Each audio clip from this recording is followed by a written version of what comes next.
Great faith doesn't look like you think it does. I don't care what anybody tells you about how long they pray or how much they believe God or how they taught their children how to knit quilts and pray for missionaries at the same time. That's all wonderful, but I promise you that their testimony had a stage of terror. It's been terrorizing you, hasn't it? It's been terrorizing you. Some things you did in the past that you wish you could get back, it's been terrorizing you. Some things you didn't do to prepare and now you're not ready. It's been terrorizing you, hasn't it? It's been chasing you, hasn't it? It's been making you want to give up on you, hasn't it?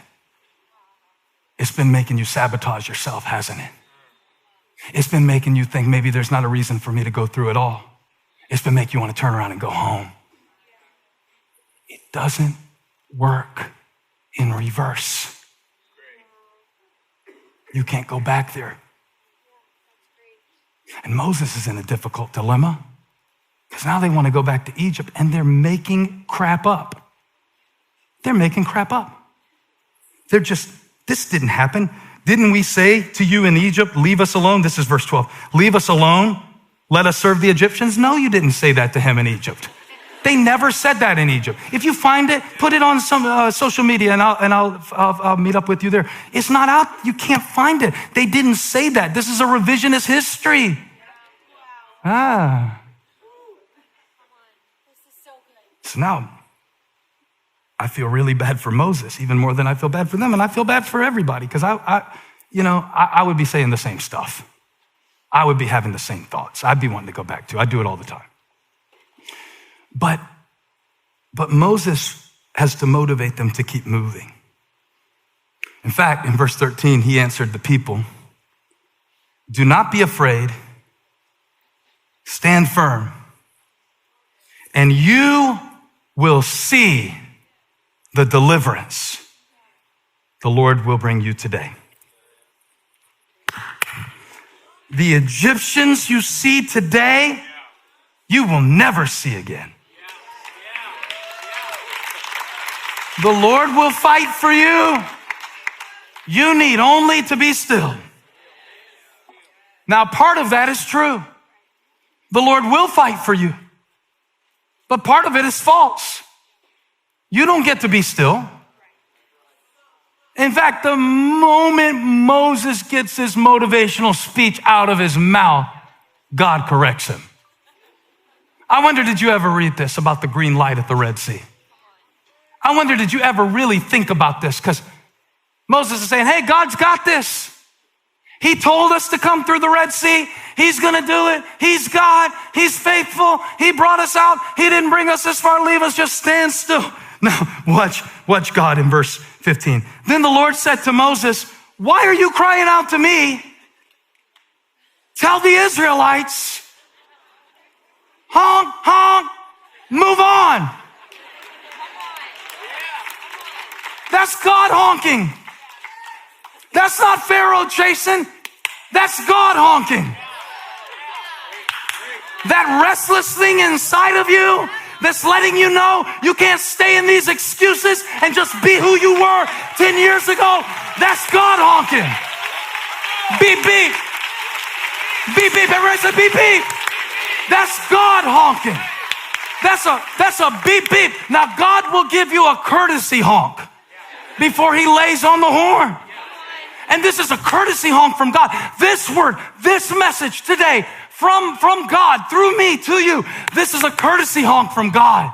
Because if you stay here in this dry spot and feel sorry for yourself or blame others or spend your time in reverse, you're not going to make it out the parking lot.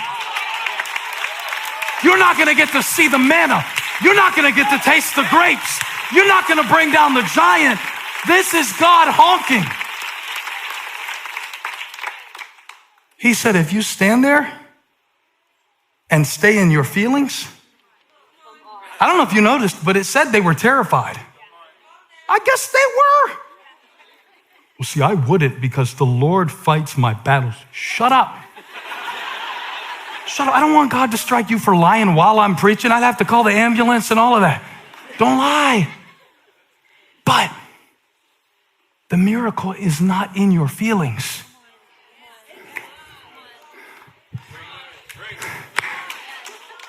The miracle is in your feet. It's not in your feelings, it's in your feet. What you've got to do is move. Move. Move. Beep, beep. It's green. You've got the go ahead from God, even though it doesn't look like it, even though you don't see it, even though this is kind of an off-road season for you, and you've never been this way before, and you've never figured this out before, and you weren't educated for this. You've got a green light. And if you sit at this green light in this intersection long enough, look, God will give you the green light, but he's not going to drive the car. Uh-oh. Looks like I hit a nerve. Y'all were singing, Jesus, take the wheel. He's like, nope. Yea, though I walk through the valley of the shadow of death, I will fear no evil because you're with me. Okay. It's in my feet.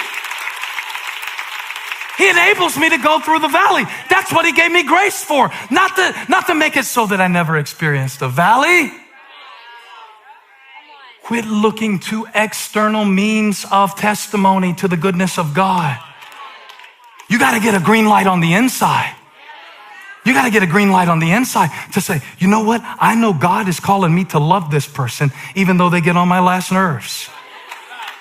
That's what I mean by a green light at the Red Sea. When God enables you to do something that you could never do apart from him. Apart from me, you can do nothing.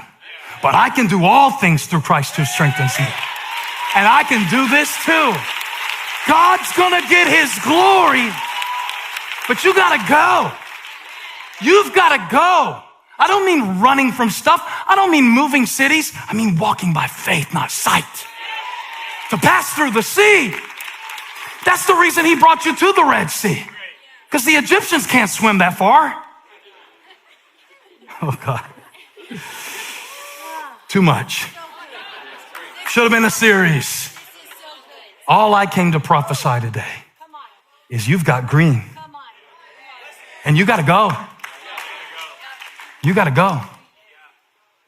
So where should I move? Tampa, Atlanta? You keep thinking it's about geography. It's not about geography.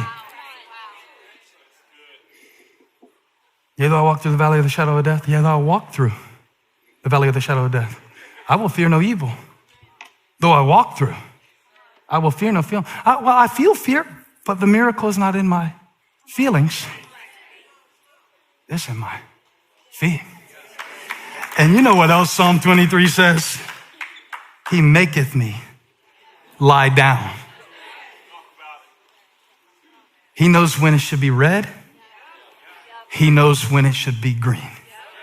He maketh me lie down in what pastures? Did you just say green? Does my whole sermon go together to get you to realize that you've got green even in the valley? That he will feed you. He will feed you in the low place. Yeah. You're depressed. Yeah. You're anxious. Yeah. You screwed up. Yeah. You did it. But he's going to bring you through anyway. Where's the organ? Where's the organ? I need to celebrate. I need to celebrate. I need to celebrate. I need to celebrate. If it's all by myself. Woo!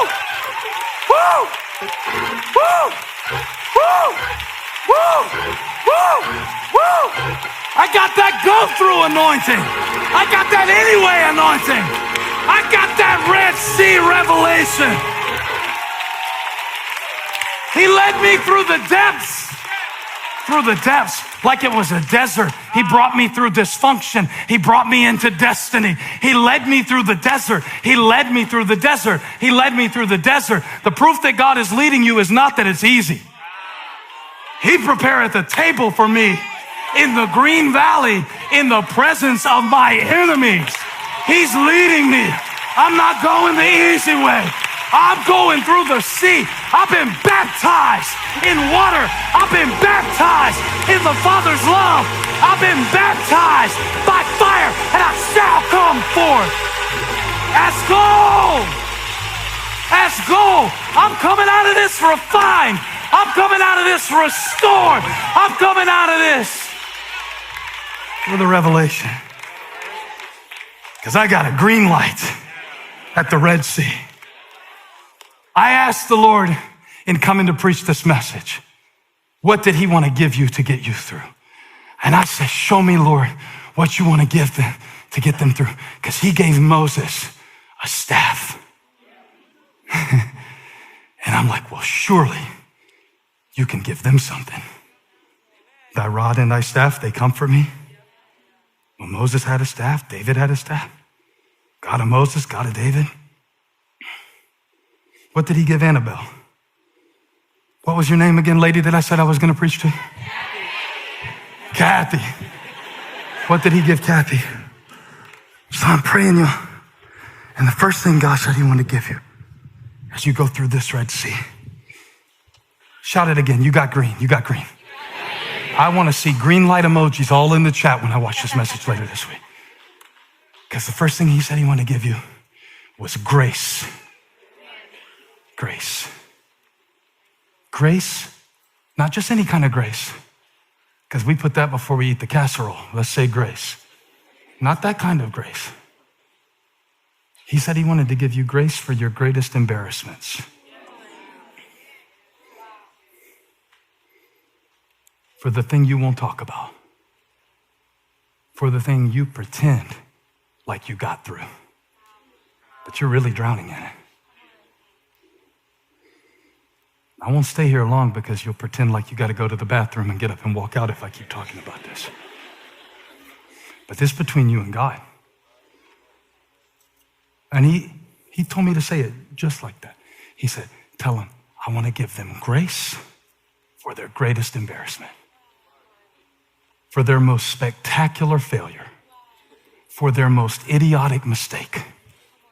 Remember, and I need to show you this again in Psalm 106 because I never saw it quite this way before. I thought the Red Sea was about faith. I didn't know it was also about failure. They rebelled. Please, one more time in the back and I'll stop. I just want you to see this one more time. Would y'all be happy if I pick this up next week too? Would you be happy if I... Let me know in the chat. Because I think we need to keep talking about this idea that God will give you a green light, the strength and the assurance and the calling to go through something that you've never seen anybody else go through. And that you've convinced yourself. I was telling my friend the other day, they were saying, well, you're going to get better at this and you're going to develop that. I said, I'm 41. I don't believe you. Stop lying. If I'm not all those things by now, I'm never going to be. I didn't want to hear it, you know? I want to put it in reverse. I've always been this way. So now I'm going to be stuck in the parking lot. I'm going to be stuck outside of the peace of God because I want to go back to Egypt. My dad's running across. Give him another chance. Please, man. He's breathing heavy. Thank God for second chances. You better voluntarily testify. Third chances. Fourth chances. Fifth chance. Because it said, they did not remember verse 7. So they rebelled. When you don't remember, you rebel. When you don't remember who God is, what he's done, what he's called you, what Jesus has done for you on the cross, when you forget that, your sole focus becomes what's in front of you, and the Red Sea is big. So of course you want to go back. Where else are you going to go? But you just saw the Nile turn to blood. You just saw frogs cover the land. You just saw the firstborn of Egypt struck dead because God will get his glory. He's committed to it. And God is committed to your freedom.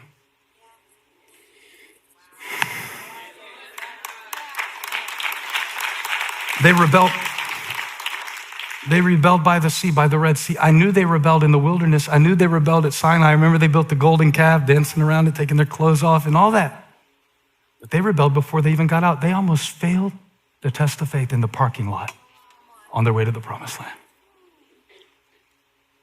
But what really got me was the word yet in verse 8. Yet he saved them for his name's sake.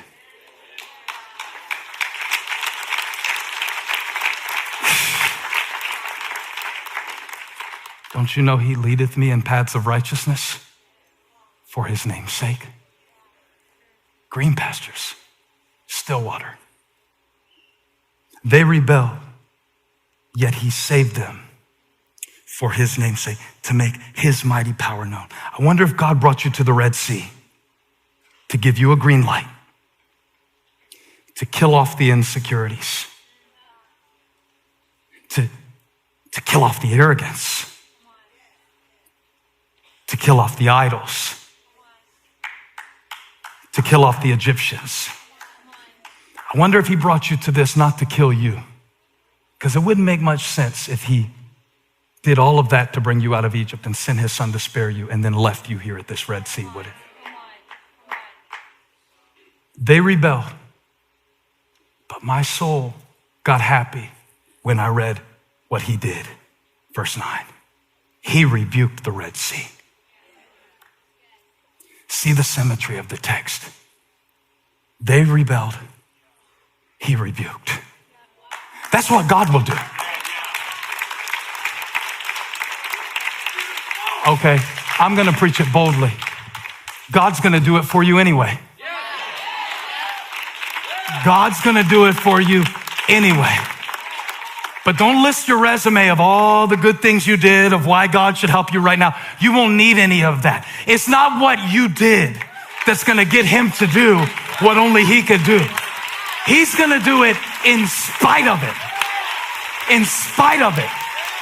In spite of your stupid. In spite of your stubborn. He's gonna give you grace for your greatest embarrassment. And your kids will live to tell of it. And your grandkids will know about it. He's gonna save you anyway.